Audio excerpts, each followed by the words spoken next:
Assalamualaikum warahmatullahi wabarakatuh. Waalaikumsalam warahmatullahi wabarakatuh.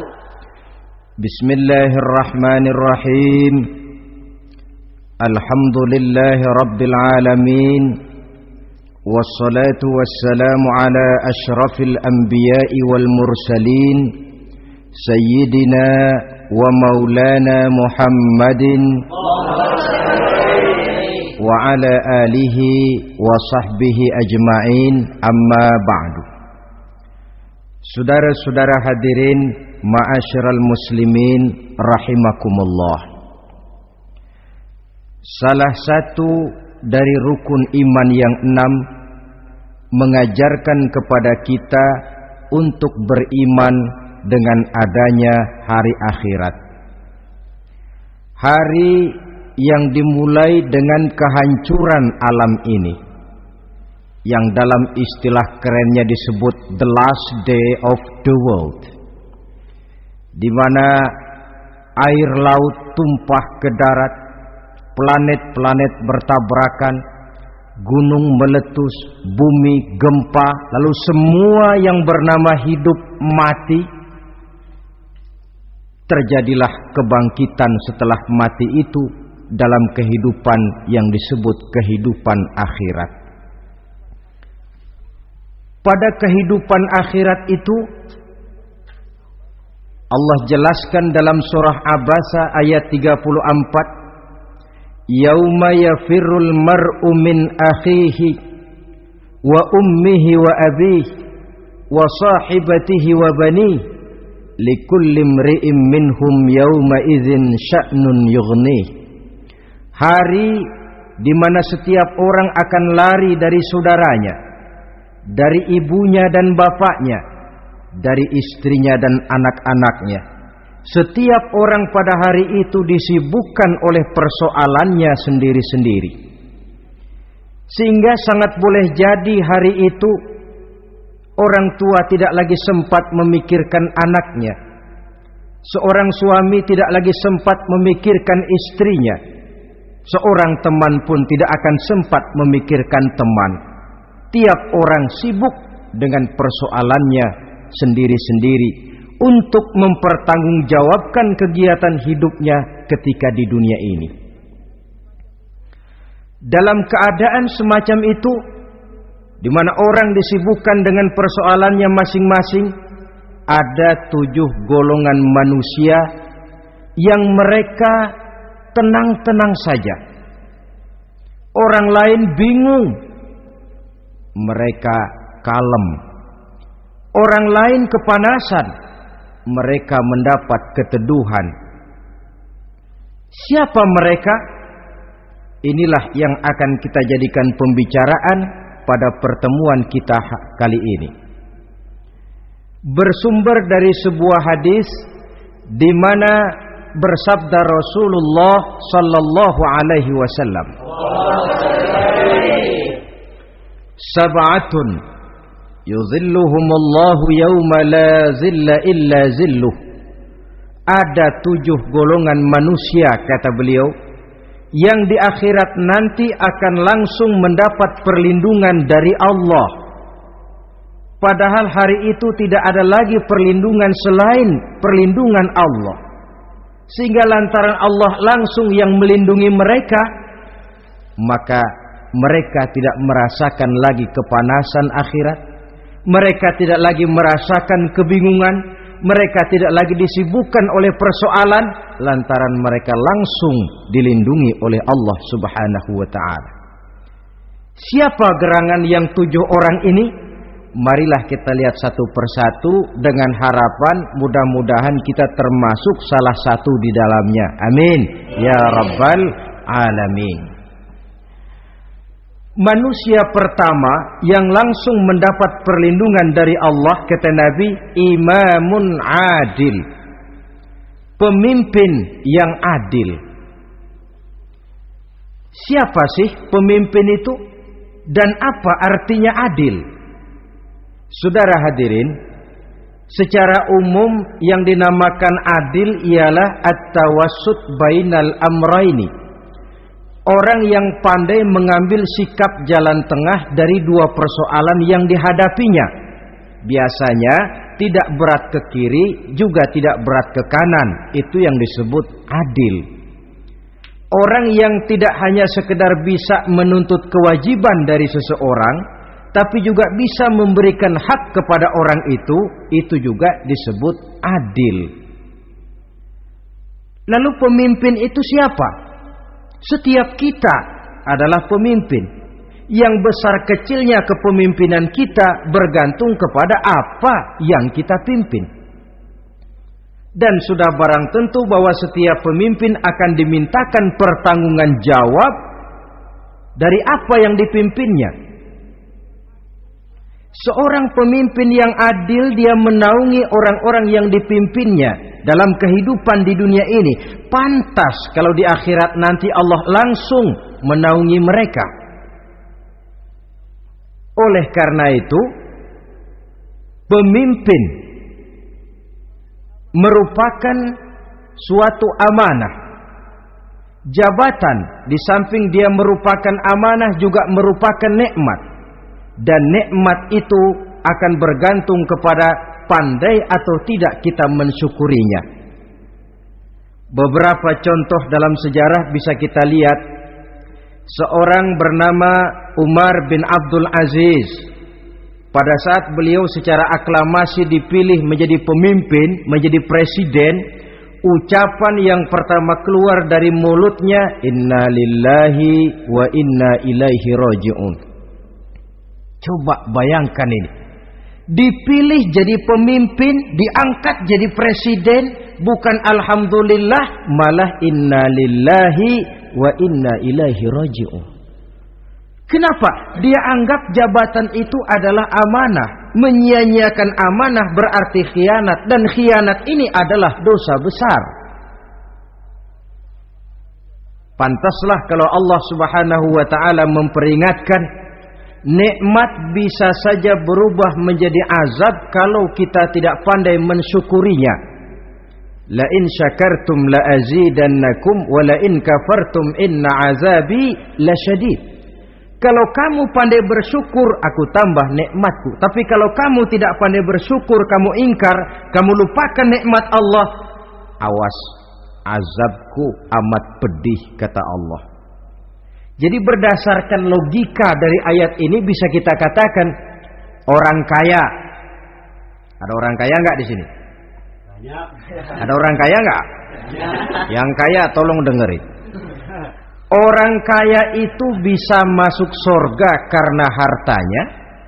Pun orang kaya banyak yang masuk neraka juga gara-gara hartanya. Tergantung syukur apa tidak syukur. Orang alim, ada yang alim di sini? Ada. Tolong dengerin orang alim, yang ustadz, yang kiai. Orang alim bisa saja masuk surga karena ilmunya, dan orang alim pun bisa masuk neraka karena ilmunya. Pejabat, ada pejabat? Banyak. Pejabat itu bisa masuk surga karena jabatannya, pun pejabat itu bisa masuk neraka karena jabatannya, bergantung syukur apa tidak.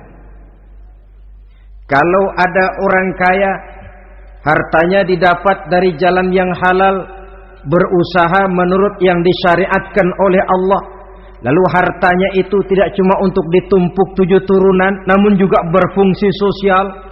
Dia bantu pembangunan masjid, dia makmurkan majelis taklim, dia santuni yatim piatu. Orang kaya macam itu dengan hartanya, insya Allah bisa sampai ke surga. Tapi kalau ada orang kaya, hartanya didapat dari segala macam cara, asal harta tercapai segala cara halal. Perlu jilat atas, perlu injak bawah, perlu sikut kiri kanan. Setelah dapat harta lalu pelitnya 17 setan.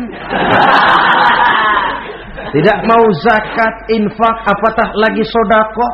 Orang kaya macam itu dengan hartanya bisa masuk neraka. Na'udzubillah min. Ada orang alim, dengan ilmunya dia bimbing umat. Dia katakan yang halal itu halal, yang haram itu haram.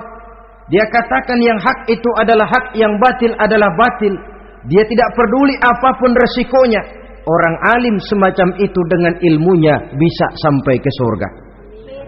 Tapi kalau ada orang alim, dengan ilmunya dia malah membodoh-bodohi orang yang memang sudah bodoh.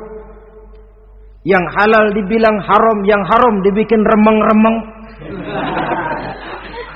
Menjadi penjilat kesana kemari. Orang alim semacam itu bisa masuk neraka karena ilmunya. Begitu juga pejabat, pemimpin. Kalau dengan jabatannya sebagai pemimpin dia berlaku adil, menaungi rakyatnya. Orang besar salah dihukum, orang kecil salah juga dihukum. Tidak hanya pandai menuntut kewajiban, tapi juga pandai memberikan hak. Pemimpin yang adil semacam ini mensyukuri nikmatnya jabatannya, dia bisa sampai ke surga karena jabatannya. Tapi kalau dengan jabatannya dia berlaku sewenang-wenang, yang besar salah didiamkan, yang kecil salah segera ditegakkan hukum, hanya pandai menuntut kewajiban dari rakyatnya tapi tidak pandai memberikan hak, maka pemimpin semacam ini lantaran tidak pandai mensyukuri nikmat, bisa saja nikmat itu berubah menjadi azab. Oleh karena itu saudara-saudara, pemimpin menaungi rakyat, pantas kalau di akhirat nanti Allah langsung menaungi beliau. Siapa pemimpin? Tiap kita.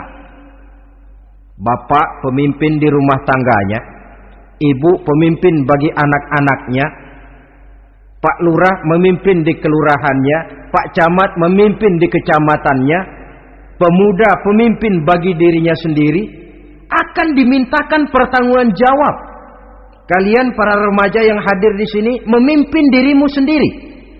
Kau akan ditanya, tanganmu kau lebih banyak gunakan buat apa? Kakimu lebih banyak kau bawa jalan kemana? Lidahmu lebih banyak membicarakan apa? Dan hari pertanggungan jawab nanti kalian jangan berharap akan ada saksi dari luar. Saksinya anggota badan kita sendiri.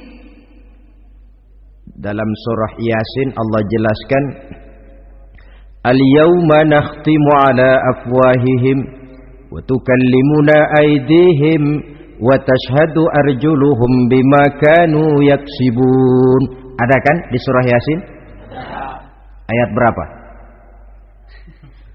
Pokoknya Yasin dah.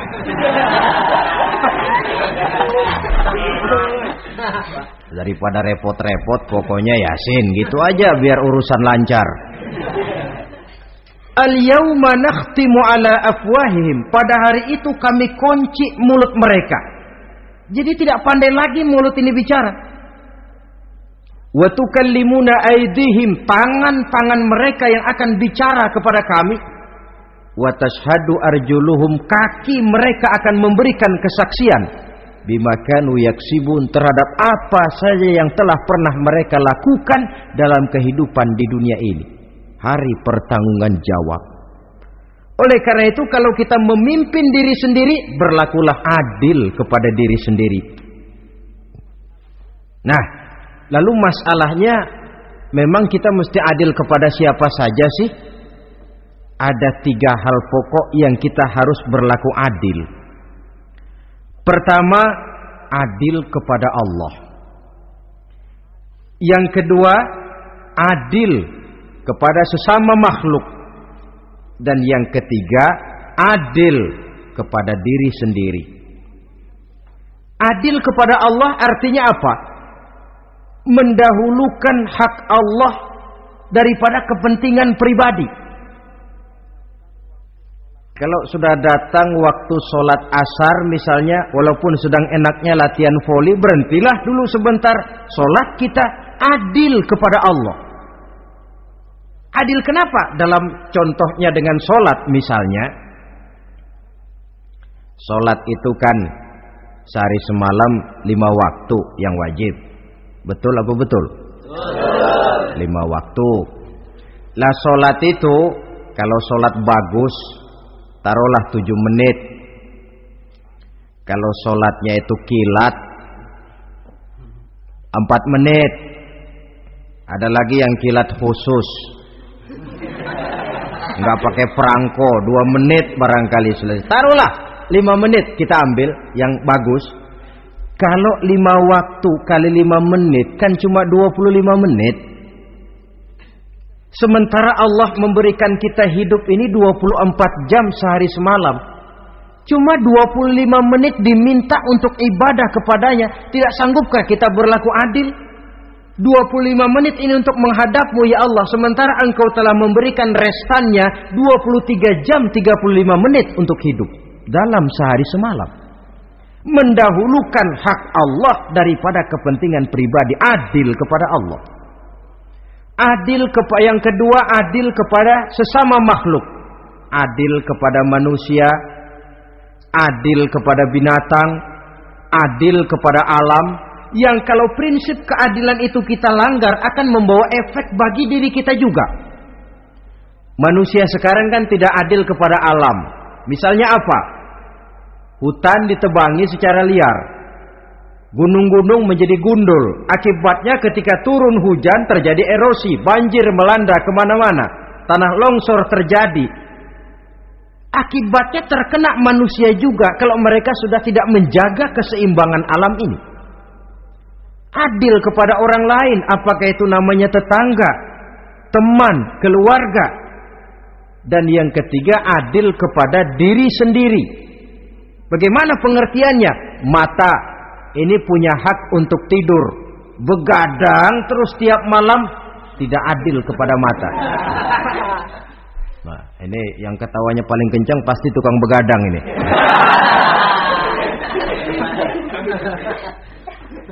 Perut ini punya hak untuk tidur. Puasa saja siang malam mengurangi hak perut.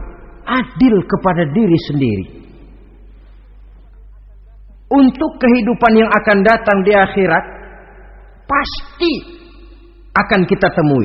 Kita yakini keberadaannya. Yang oleh karena itu, kalau kebetulan kita ini adalah pemimpin, sekurang-kurangnya pemimpin bagi diri sendiri, marilah kita berusaha menjadi pemimpin yang adil. Supaya nanti di akhirat, Allah Subhanahu wa ta'ala memberikan perlindungan langsung kepada kita. Amin ya rabbal alamin. Ini yang pertama. Lalu yang kedua, orang yang akan langsung mendapat perlindungan dari Allah, syab nasha'a fi ibadatillah. Orang muda yang tekun beribadah kepada Allah. Anak muda yang rajin ibadah. Kenapa kok Nabi bilang anak muda, bukan orang tua? Apa orang tua yang rajin ibadah Allah enggak senang? Tentu Allah senang. Cuma Allah lebih senang lagi kalau ada anak muda yang rajin ibadah. Sebab apa? Kondisi psikologis. Kalau ada orang tua rajin ibadah, itu mah pantas. Emang udah waktunya. Ada orang sembayangnya rajin, masuk masjid, masuk maghrib, keluar isya, malam tahajud, tahlilnya mantap. Umurnya berapa? 70. Enggak istimewa. Itu memang sudah mestinya. Lagian kalau sudah 70 masih bandel aja, kapan mau taubat? Tapi kalau ada anak muda, darahnya masih mengalir dengan panas, dia masih berusaha mencari bentuk-bentuk kepribadian dalam dirinya, dia masih muda terpengaruh oleh lingkungan, tapi dia sanggup memblokir itu, disalurkannya di jalan Allah, dia tekun beribadah. Allah cinta betul pemuda semacam itu. Sehingga nanti di akhirat mereka langsung mendapat perlindungan dari Allah Subhanahu wa ta'ala. Selalu pembangunan yang mengarah kepada modernisasi diikuti dengan proses pergeseran nilai. Dalam kondisi semacam ini, kehidupan remaja, pemuda yang masih mencari identitas dan pembentukan kepribadiannya mudah terpengaruh oleh hal-hal yang ada di sekelilingnya. Sehingga sangat boleh jadi apa yang dianggap orang dulu tabu lalu dianggap biasa. Yang aneh-aneh malah dijadikan model.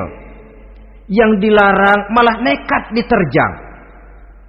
Di mana norma dan kaedah-kaedah moral tidak lagi mendapat perhatian yang wajar. Dalam kondisi semacam ini terjadilah proses peluncuran moral. Dan hampir di mana-mana kehancuran suatu bangsa dimulai dengan kehancuran moral daripada generasi mudanya. Oleh karena itu pemuda yang tekun ibadah ini sangat positif dampaknya dalam kerangka pembangunan umat. Pak, ibadah itu apa sih? Kalau jadi pemuda yang tekun ibadah, apa kemana-mana mesti bawa tasbih? Mungkin. Apa mesti pakai peci terus? Boleh jadi.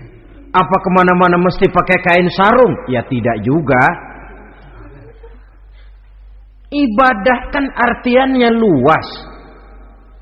Segala perbuatan yang diperintah dan karenanya bertujuan mencapai ridho Allah, itu bernama ibadah. Kalian remaja berangkat menuntut ilmu, pergi pagi pulang siang, membekali diri menuntut ilmu, itu ibadah.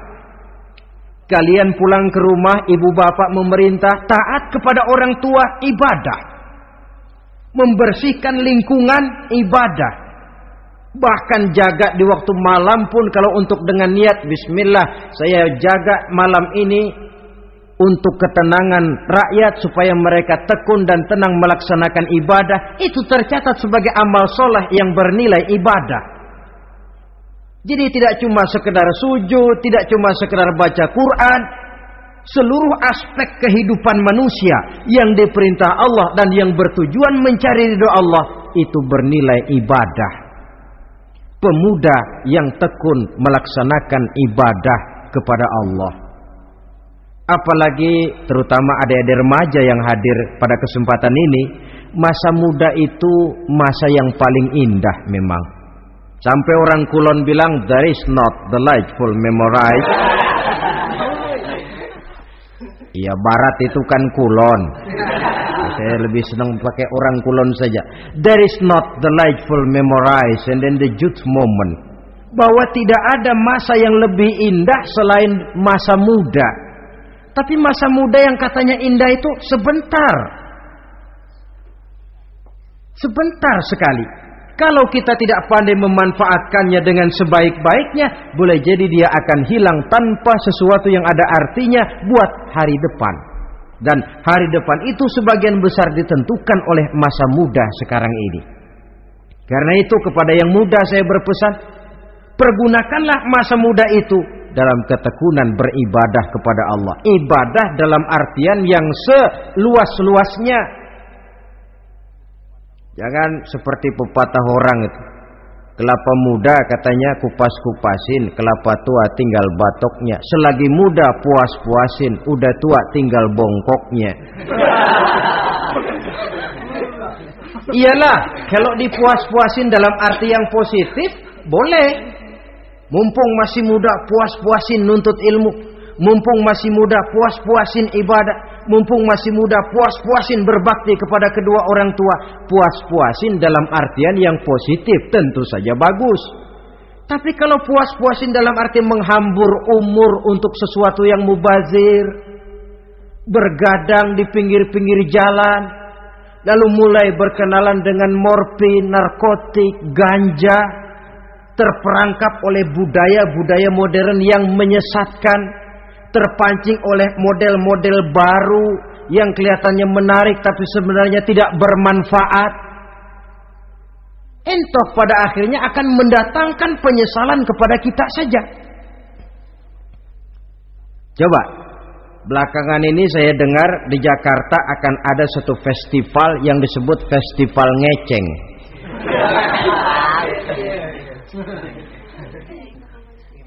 Ngeceng ini kalau bahasa gampangnya nampang.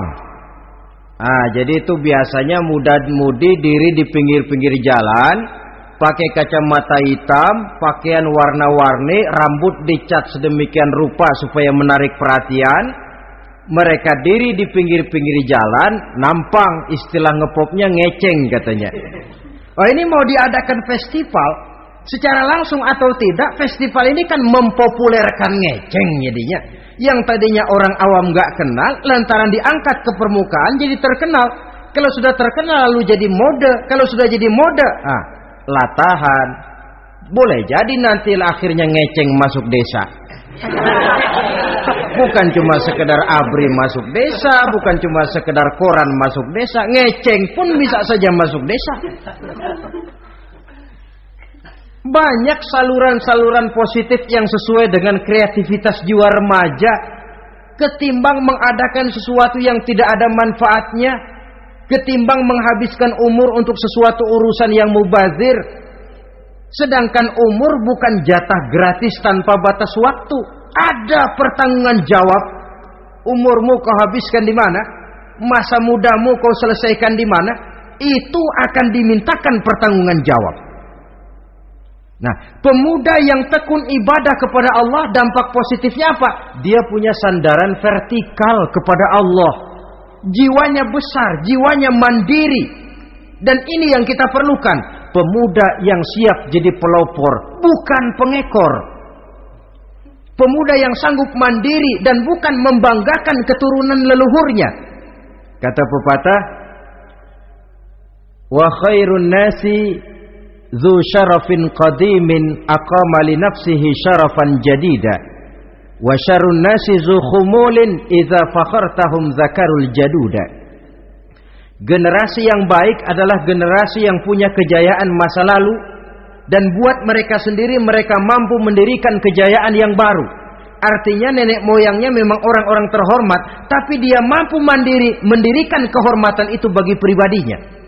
Sebaliknya, generasi yang paling jelek adalah generasi pemalas, yang kalau orang lain kelihatan lebih hebat, dia sebut-sebut nenek moyangnya.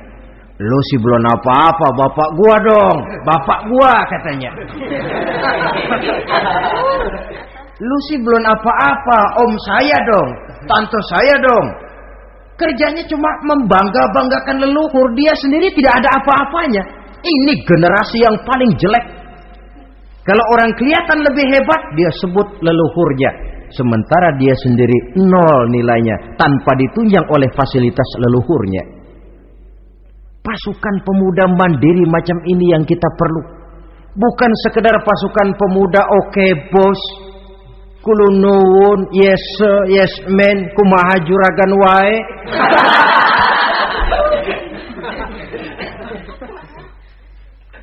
Dan terus terang kita miskin dengan pemuda yang mandiri, yang punya kepribadian, yang berani berkata ya terhadap yang benar dan berani berkata tidak terhadap yang tidak benar. Dari mana ini didapat? Sandaran vertikal dalam bentuk ibadah kepada Allah akan memantapkan jiwa, membersihkan hati, sehingga dia akan berfungsi seperti radar. Sandaran vertikalnya cuma kepada Allah. Inilah dampak positifnya. Karena itu tentu saja kita berharap sekurang-kurangnya pemuda-pemudi yang hadir pada kesempatan ini menjadilah pemuda-pemudi yang tekun beribadah kepada Allah. Amin. Amin. Nah, baiklah ya. Itu tadi yang kedua. Kita lanjutkan sekarang yang ketiga. Orang yang akan langsung mendapat perlindungan dari Allah. Kata Nabi, rajulun qalbuhu mu'allakun bil masjidi. Seseorang yang hatinya selalu terpaut kepada masjid. Apa arti terpaut kepada masjid ini? Apa orang yang gak pernah keluar-keluar dari masjid? Tentu saja bukan. Apa gunanya di dalam masjid terus kalau kerjanya cuma tidur doang? Maksud terpaut kepada masjid ini, hatinya selalu berpikir bagaimana memakmurkan masjid. Jasadnya boleh saja ada di kantor, boleh saja ada di pasar, boleh ada di sawah, boleh ada di ladang. Tetapi hasil daripada usahanya dia lalu berpikir bagaimana memakmurkan masjid. Sebab apa? Masjid merupakan center of activity, pusat daripada kegiatan umat. Kalau kita lihat fungsi masjid di zaman Rasul, Di masjid beliau berdakwah, di masjid beliau mengatur negara, di masjid beliau mengadakan perundingan, di masjid beliau bermusyawarah dengan para sahabat. Pusat daripada kegiatan umat. Dan memakmurkan masjid ini dasarnya tidak lain karena iman kepada Allah. Prinsipnya bagaimana kita menghidupkan masjid dan bukan mencari hidup di masjid. Kalau sudah prinsipnya dibalik, bukan menghidupkan masjid tetapi mencari hidup di masjid, saya khawatir masjid akan ambruk. Nyatanya kadang-kadang masjid kita ini fungsinya belum maksimal. Kadang-kadang ada kok masjid yang bukanya cuma seminggu sekali. Jumat pagi jam 9 masjid buka, Jumat jam 2 tutup, buka-buka lagi Jumat depan. Seminggu sekali. Kelemahan lainnya manajemen masjid, terus terang sajalah kita bicara. Kadang-kadang pengelolaannya ketua masjid bapaknya, khotib mantunya, sekretaris ponakannya, imam Bilal cucunya. Gak ada orang lainnya. Ya kalau bagus kepengurusannya tidak apalah. Tapi kadang-kadang kelemahannya ialah bagaimana menciptakan manajemen masjid yang baik sehingga masjid bisa berfungsi sebagaimana fungsinya di zaman Rasulullah sallallahu alaihi wasallam. Apalagi belakangan ini ada kecenderungan yang membuat kita optimis, gembira. Remaja, pemuda, pemudi mulai gemar datang ke masjid. Berkumpul membentuk remaja masjid, remaja musola, mengadakan kegiatan majelis taklim yang mingguan, yang bulanan, aksi sosial yang semuanya bermuara dari kehidupan masjid. Sesuatu yang menggembirakan. Dan sudah sepatutnya para pengelola masjid membuka pintu untuk bisa mengatur masjid menurut manajemen yang diharapkan oleh umat. Karena bagaimanapun di masjid dua jalur komunikasi, bahasa kerennya two-way traffic communication, itu bisa kita laksanakan, yaitu hablum minallah wa hablum minan nas. Berhubungan kepada Allah dan berhubungan kepada sesama manusia bisa terlaksana di masjid. Berhubungan dengan Allah jelas saja lewat sholat misalnya. Berhubungan dengan sesama manusia jelas saja lewat musyawarah, lewat majelis taklim, lewat kegiatan-kegiatan yang mensyiarkan agama. Dan begitu selanjutnya. Saudara hadirin yang saya hormati, memakmurkan masjid sebagai rumah Allah. Sebab dalam hadis kursi Allah katakan, inna buyuti fil ardi al masajid wa inna zuwari fiha ummaruha. Rumahku di permukaan bumi adalah masjid-masjid, kata Allah. Dan orang-orang yang memakmurkan masjid, orang yang datang ke masjid adalah tetamuku. Kalau Allah memerintahkan kita menghormati tamu, tentu Allah lebih tahu bagaimana menghormati tamunya sendiri. Allah mengajarkan kita, hormatilah tamumu. Sekarang kita yang menjadi tamunya Allah dengan datang ke masjid, dengan memakmurkan masjid, Allah lebih tahu menghormati tamunya. Ini yang ketiga. Yang keempat, hadirin, orang yang langsung mendapat perlindungan dari Allah itu rajulani tahabba fillahi ijtama'a alaihi wa tafarraqa alaihi. Dua orang yang menjalin persaudaraan, yang bertemu dan berpisah karena Allah. Bersaudara karena Allah. Bukan karena orang punya pangkat tinggi lalu kita temani, bukan karena orang kaya lalu kita dekati, tetapi karena Allah. Kau di jalan Allah, mari kau saudara saya. Kau keluar dari jalan Allah, maaf sajalah, bawalah dirimu sendiri, saya akan membawa diri saya. Lebih baik sendiri daripada berteman jahat. Berdua memang lebih baik daripada sendiri, tapi sendiri lebih baik daripada berteman jahat. Maksudnya apa ini? Sederhana. dalam benci, sederhana dalam cinta. Ukurannya Allah. Al-Quran mengisyaratkan, wa asa an tuhibbu syai'an wa huwa syarrul lakum, wa asa an takrahu syai'an wa huwa khairul lakum. Sangat boleh jadi, kata Allah, kamu menyenangi sesuatu padahal akibatnya tidak baik bagi kamu. Dan sangat boleh jadi kamu membenci sesuatu padahal akibatnya baik bagi kamu. Nah, mari kita lihat. Kalau orang bersaudara cuma karena temannya itu punya pangkat tinggi, saya yakin kalau temannya pensiun, persaudaraannya akan selesai sampai di situ. Kalau kita mencari teman cuma karena dia kaya, satu saat dia jatuh bangkrut, jatuh miskin, persaudaraan akan selesai sampai di situ. Tapi kalau karena Allah yang bisa memisahkan kita apabila orang sudah keluar dari jalur yang diridhoi oleh Allah Subhanahu wa taala. Oleh karena itu, kepada semua hadirin, mari menjalin persaudaraan dalam bentuk ideal yang diajarkan oleh Islam, nilai persaudaraan yang diikat oleh akidah. Kalaupun harus benci, bencilah sederhana, tidak habis-habisan ngebenci orang. Kalaupun harus cinta, cintalah sederhana. Boleh jadi yang hari ini kita benci bukan main, besok kita senangi. Mungkin yang hari ini kita cintai mati-matian, besok sudah berubah menjadi yang kita benci. Sederhana saja, tidak usah berlebih-lebihan. Kalau nilai persaudaraan yang diajarkan ini bisa kita wujudkan, persaudaraan yang diikat dengan nilai akidah, maka dari persaudaraan semacam itu, insya Allah kita bisa berbuat banyak untuk kepentingan diri, keluarga, masyarakat kita pada umumnya. Ini kelompok yang keempat. Orang kelima yang nanti langsung mendapat perlindungan Allah, rajulun da'athum ra'atun zatu mansibin wa jamalin ila nafsiha faqala inni akhafullaha rabbal alamin.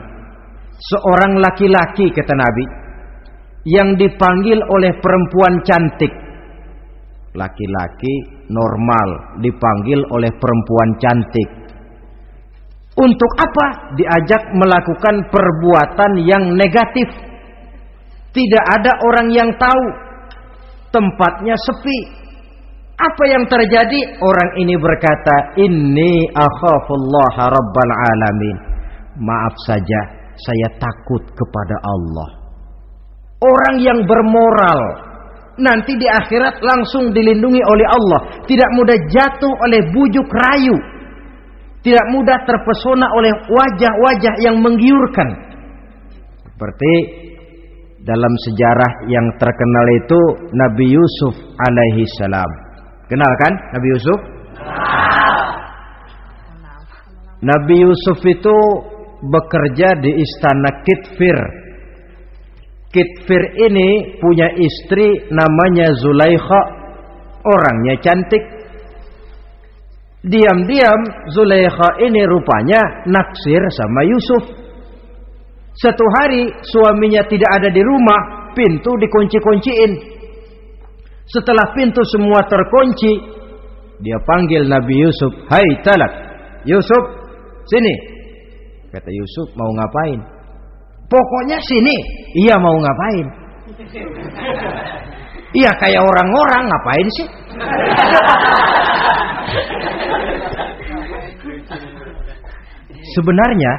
Sebenarnya ini Zulaikha senang kepada Yusuf, Yusuf pun demikian. Walaqad hammat bihi wa hamma biha.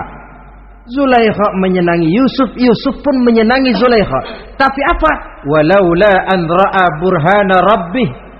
Andai kata Yusuf tidak melihat peringatan Tuhannya, letter S.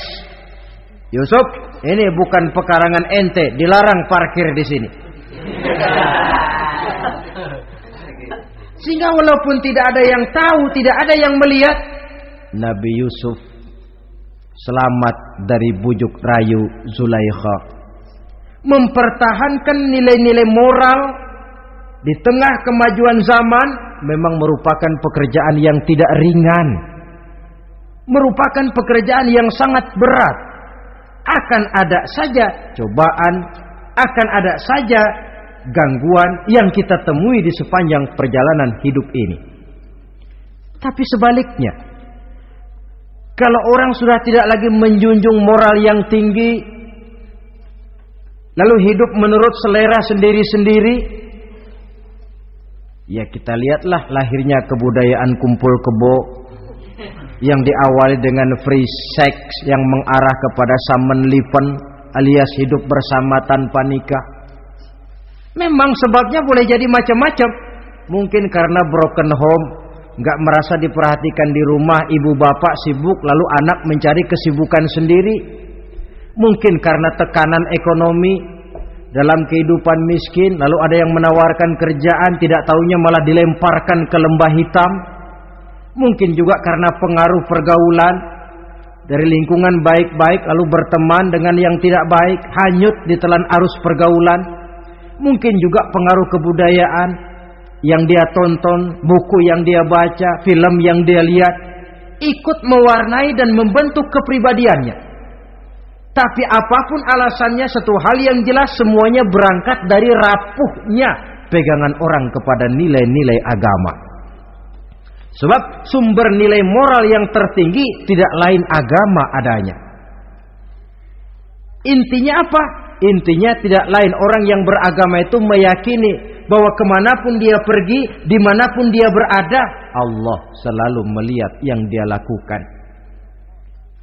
An ta'budallaha ka'annaka tarahu fa illam takun tarahu fa innahu yaraka. Begitu yang kita pelajari dalam ihsan. Engkau beribadah kepada Allah seolah-olah kau lihat Allah. Kalaupun Allah tidak kau lihat, yakinlah Allah melihatmu. Jadi kalau saya sendiri, yang kedua itu Allah. Dibujuk rayu oleh cewek cakep, ayo dah bang, gak ada orang, kita cuma berdua. Dia bilang enggak, kita enggak berdua, bertiga. Berdua bang, bertiga. Yang ketiga siapa? Lu, gue, Allah, tiga.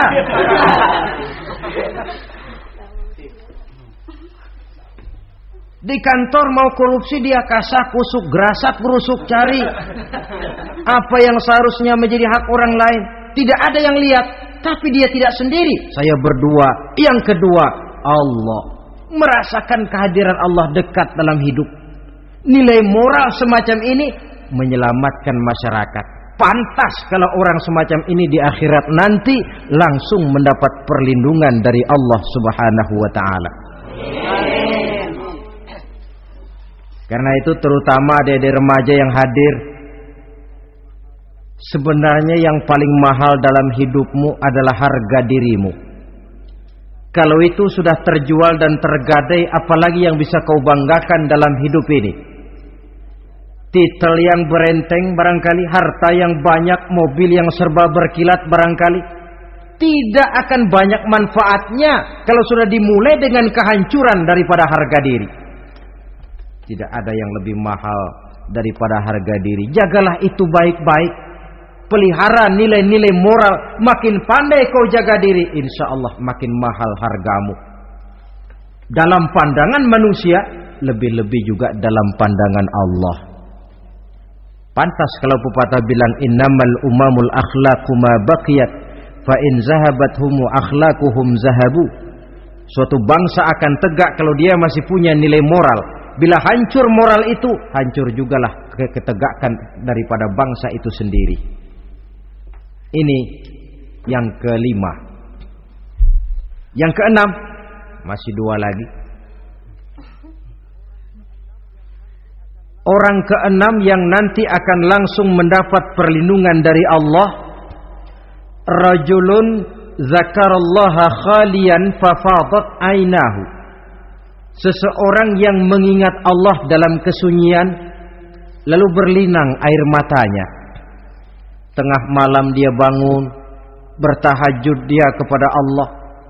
Gemersik tikar tersentuh tangan, laksana lambaian tangan malaikat maut nak datang merenggut nyawa. Terbayang segala dosa dan kesalahan, tergambar semua kekeliruan yang dilakukan dalam hidup. Lalu air mata pun tanpa terasa berurai membasahi pipi. Orang yang mengingat Allah dalam kesunyian. Saudara, tidak ada orangnya itu yang tidak punya dosa. Coba saya mau tanya, yang kumpul di sini ada nggak orangnya yang nggak punya dosa? Tidak ada. Dan memang orang yang baik itu bukan orang yang tidak punya dosa, sebab tidak ada orang yang tidak punya dosa. Orang yang baik adalah orang yang apabila dia melakukan dosa, dia segera sadar, dijadikannya itu sebagai pelajaran untuk tidak diulanginya lagi pada masa yang akan datang.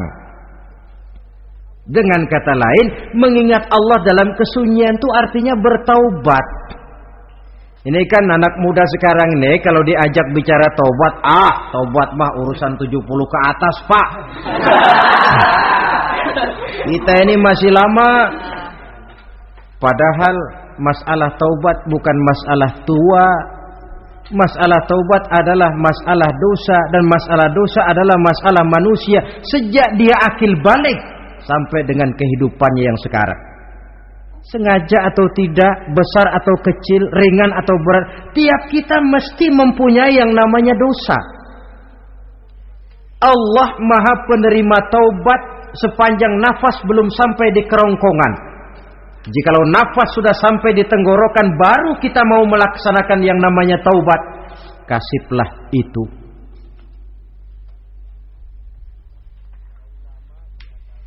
Para ulama mengatakan, la saghair ma'al istimrar wala kabair ma'al istighfar. Tidak ada dosa kecil kalau ditumpuk terus, dan tidak ada dosa besar kalau diikuti dengan istighfar, permohonan ampun kepada Allah. Jadi jangan menganggap ini dosa kecil, ini dosa kecil, ditumpuk-tumpuk lah jadi gede juga. Tidak ada dosa yang kecil kalau dikerjakan terus-menerus, dan tidak ada dosa yang besar kalau diiringi dengan istighfar. Dalam kehidupan ini apabila dosa sudah bertumpuk, maksiat merajalela, munkarat menjadi-jadi, Allah tidak akan segan-segan menurunkan azab. Azabnya itu bisa dalam bentuk bencana alam, banjir namanya, kebakaran merajalela namanya, gempa bumi namanya, bendungan pecah namanya, reaktor atom bocor namanya. Namanya boleh jadi macam-macam. Sebab apa? Al-Quran memberikan jaminan, wa ma kana Allahu liyu'adzibahum wa hum yastaghfirun. Allah tidak akan menurunkan azab selama di tengah masyarakat manusia masih banyak orang yang istighfar kepada Allah. Jadi hakikatnya kita ini berhutang jasa kepada orang yang rajin sujud, rajin mohon ampun kepada Allah. Lantaran mereka barangkali azab tidak diturunkan oleh Allah kalau melihat banyaknya sudah munkarat dan maksiat.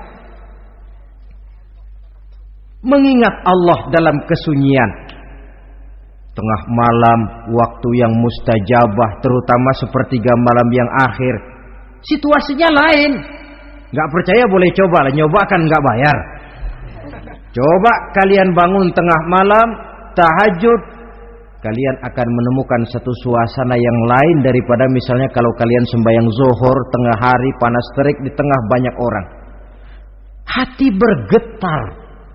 Segala kekeliruan yang pernah kita kerjakan lalu terbayang, dan air mata tanpa terasa, tanpa diundang bahkan berurai membasahi pipi. Ya Allah, alangkah nikmatnya suasana macam itu.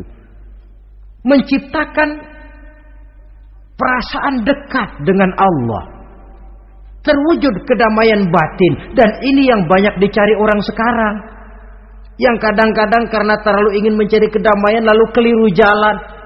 Yang bertapa di goa-goa katanya nyepi dari kehidupan manusia, memencilkan diri dengan cara-cara yang mereka atur sendiri.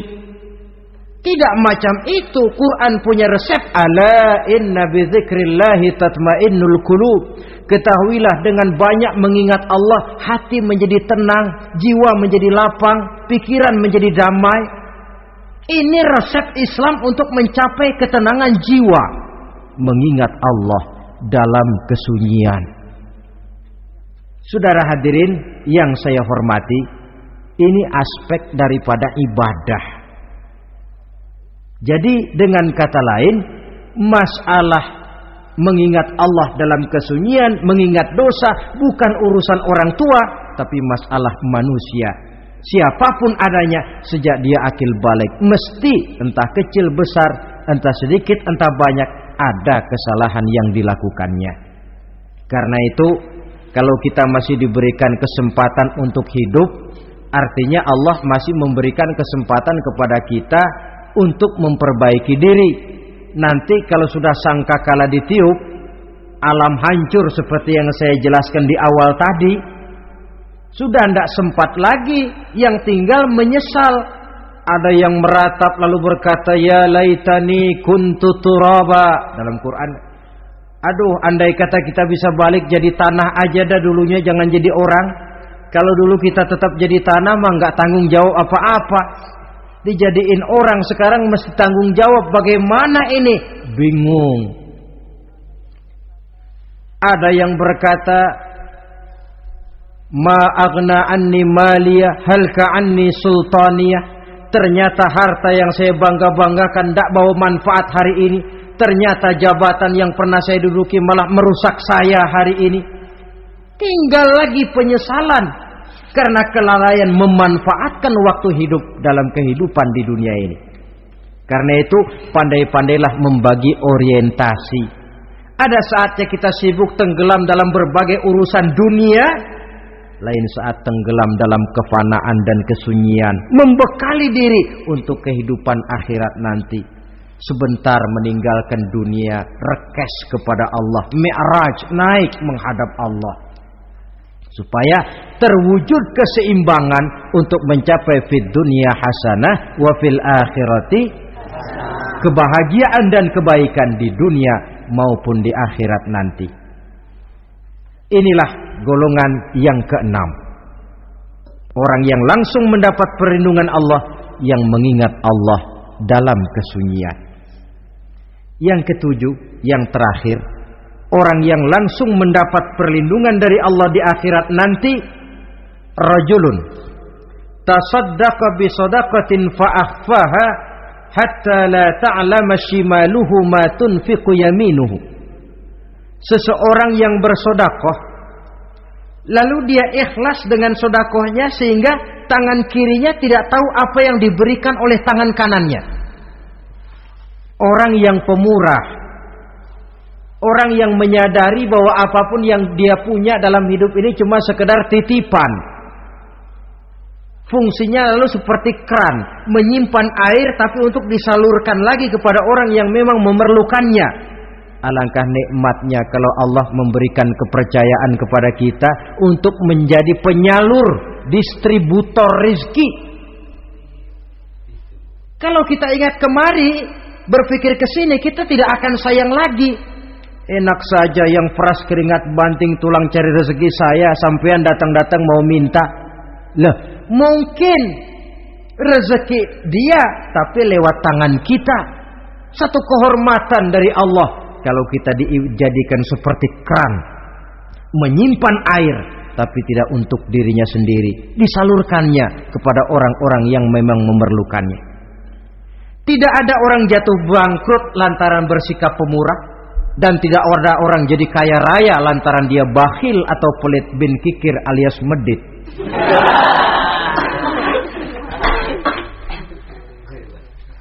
Dalam kitab Riyadhus Shalihin kita baca, tiap pagi ke alam ini turun 2 malaikat. Cuma kita nggak tahu. Dua-duanya berdoa, yang sebelah kanan berdoa, yang sebelah kiri berdoa. Kata yang sebelah kanan doanya tiap pagi ini, kata yang malaikat yang satu dia berdoa, Allahumma a'ti munfiqan khalafa. Ya Allah, kepada orang-orang yang suka infak, kepada orang-orang yang suka memberi, kepada orang-orang yang pemurah, gantilah mereka dengan yang lebih baik dari apa yang telah mereka berikan. Lalu malaikat yang satu berdoa, Allahumma a'ti mumsikan talafa. Ya Allah, kepada orang-orang yang mumsik, bakhil, kikir, berilah mereka kerusakan dan kebinasaan di dalam harta mereka. Maka lihat sajalah, orang kaya tapi pelit, ada saja jalan yang kira-kira duitnya bakalan jadi keluar dan gak ada pahalanya. apa kena musibah lalu berobat sekian juta, apa kemalingan, apa ditipu orang, ada saja cara duitnya keluar yang gak ada pahalanya. Inilah prinsipnya. Allah mencintai orang pemurah. Dalam hadis kursi, uhibbu ahlas sakha wa hubbi lil faqiri syakhi asyad. Aku cinta kepada orang yang pemurah, tapi aku lebih cinta kepada orang miskin yang pemurah. Orang kaya pemurah Allah cinta, orang miskin pemurah Allah lebih cinta. Kenapa? Nilainya lain. Orang kaya sedekah 500, orang miskin sedekah 500, sama 500-nya, tapi saya yakin pahalanya lebih besar buat si miskin. Kenapa? Buat orang kaya 500 apa artinya? Sekelebatan. Buat si miskin 500 dia mesti peras keringat banting tulang. Tapi dia berani memberi seperti beraninya orang kaya. Nilai ini yang dilihat oleh Allah.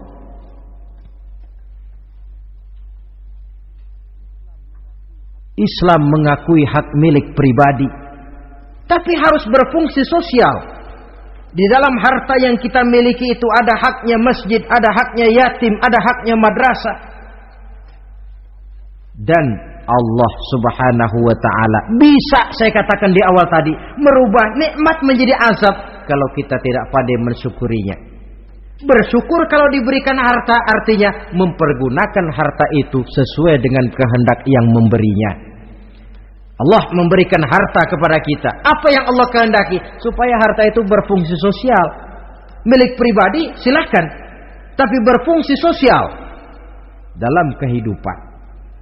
Kita terus terang saja, umat Islam ini bukan tidak punya potensi, tapi tidak pandai menginventarisir potensi. Apa tidak ada orang Islam yang kaya? Banyak. Yang belum banyak yang mau berbuat atas nama dan untuk kepentingan agamanya. Kalau buat pribadinya berani bukan main. Itulah yang sering diungkapkan orang, pembangunan pesantren terlunta, ya, asrama yatim piatu tidak terurus. Ada orang membangun masjid, meletakkan batu pertama sekaligus jadi batu terakhir. Setelah itu la yamutu wa la yahya, mau dibilang hidup tidak kelihatan geraknya, mau dibilang mati pun tidak ketahuan kuburannya. Kurangnya kesadaran akan arti amanah dan titipan dari Allah. Lahirlah korun-korun abad 20. Kalian tahu sejarah korun? Saking kayanya korun, kunci gudang hartanya itu saja onta yang bawa. Itu baru kunci itu. Onta yang bawa. Ketika orang tanya, "Anna laka hadza ya korun?" Hartamu begini banyak, dari mana kau dapat korun? Ya saya usaha, tidak ada hubungannya sama Tuhan katanya. Apa yang terjadi? Lantaran kekurang ajarannya melupakan nikmat. Korun dan seluruh harta bendanya ditenggelamkan Allah oleh gempa bumi. Makanya orang sekarang kalau dia macul ketemu harta, apa katanya? Gue dapat harta karun. Peninggalan si korun itu barangkali dahulunya. Saudara-saudara, oleh karena itu, kalau kita oleh Allah diberikan amanah berupa harta, pandailah bersyukur dan jadilah orang yang ikhlas dalam bersedekah. Nah, inilah pertemuan kita pada kali ini. Walaupun singkat, mudah-mudahan sekali lagi kita termasuk salah satu di antara 7 golongan yang di akhirat nanti langsung mendapat perlindungan dari Allah. Terima kasih banyak atas segala perhatian. Mohon maaf atas segala kekurangan. Usikum wa nafsi bitaqwallah. Wassalamualaikum warahmatullahi wabarakatuh. Waalaikumsalam.